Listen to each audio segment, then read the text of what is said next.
As anyone discusses the 9/11 and the greatest event of our lifetime, more recently the enactment of the Zadroga legislation, which has set up a compensation program for those who are affected as a result of the exposure during those tragedies of 2001 and beyond.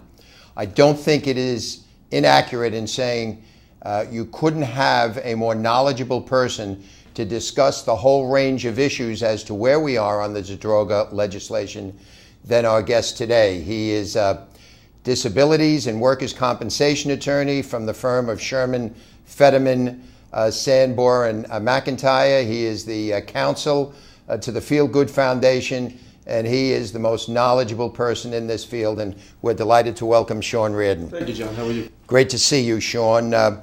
Let's start basically. What are these so-called draft regulations that the special master, Sheila Birnbaum, has advanced within the last couple of days? Sure.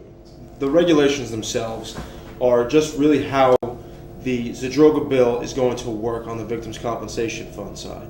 It's really for us lawyers to figure out exactly what things are going to be worth, how to do things properly, what things are going to be considered under the Victims' Compensation Fund, what's compensable, what's not compensable, and how we bring these claims and best represent our clients.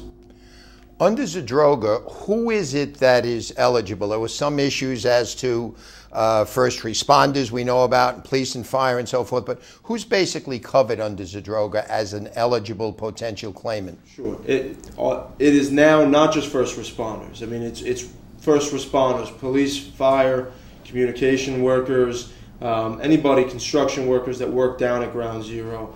And really, there's been geographic boundaries set up to explain what Ground Zero and the World Trade Center site, as it's termed, is. And that's essentially Reed Street, which is just north of Ground Zero, down to the tip of Manhattan, to use a simple explanation. Quickly, volunteers, people that went down there with good intentions, and also residents in that piece of geography from Reed Street south, are they also potentially eligible? Absolutely. They just need to show, volunteers need to show that some sort of proof that they were down there. Mm-hmm. Residents obviously had to live there on 9/11 or up until May 31st of 2002.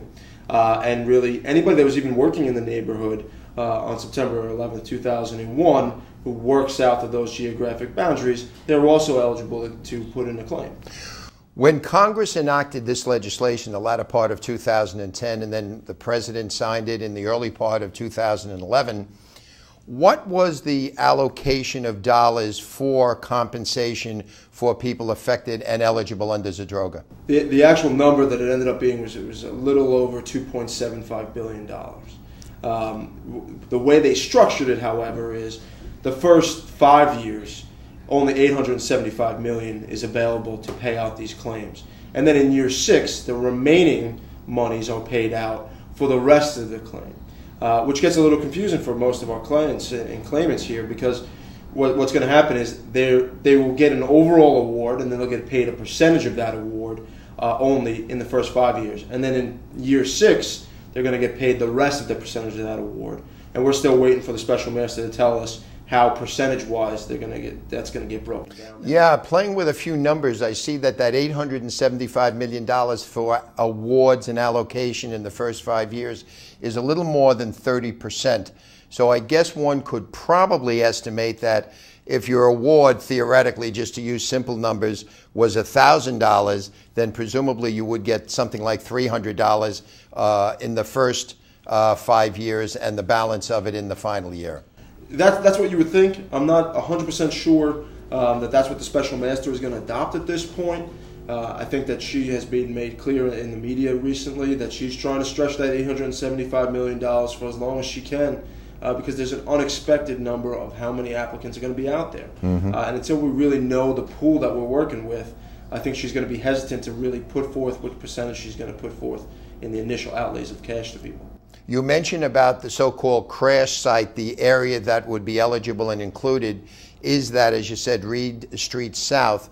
There is also, I understand, some others, for example, where there may have been the transporting of perhaps body parts and others on barges over to Fresh Kills in Staten Island, I believe they would also be eligible. Oh, there's no doubt about it. So the barges, the landfills themselves, the New York City morgue, the temporary morgues that were set up, all those types of different areas outside of the geographic zone will certainly be considered as well. They had the same types of exposures. And frankly, the regulations state at this point that she will consider other evidence. If you're outside of those boundaries, she will consider other evidence of impact as well. Mm-hmm. So, there could be, just because you're a block north of Reed Street doesn't mean that you're precluded from filing, but you're going to have to show an additional burden here of establishing what your 9/11 related injury. Now, you made reference to the so-called crash site, which I believe the special mass has indicated that is the area where people were most exposed to dust in the environment and, of course, the tragedy of the towers collapsing.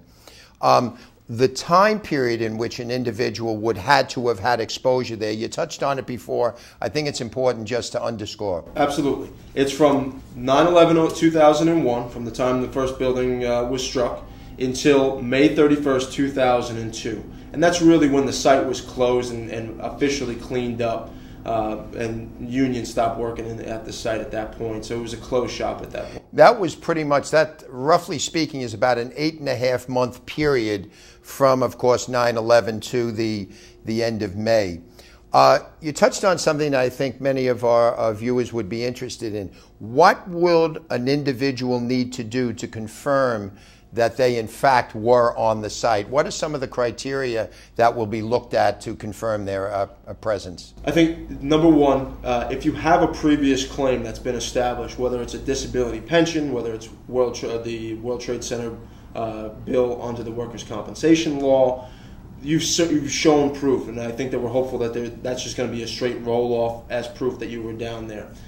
Whether or not you have badges from your employer. As a volunteer, there was issuance of badges. They'll even accept affidavits from other people that you were down there.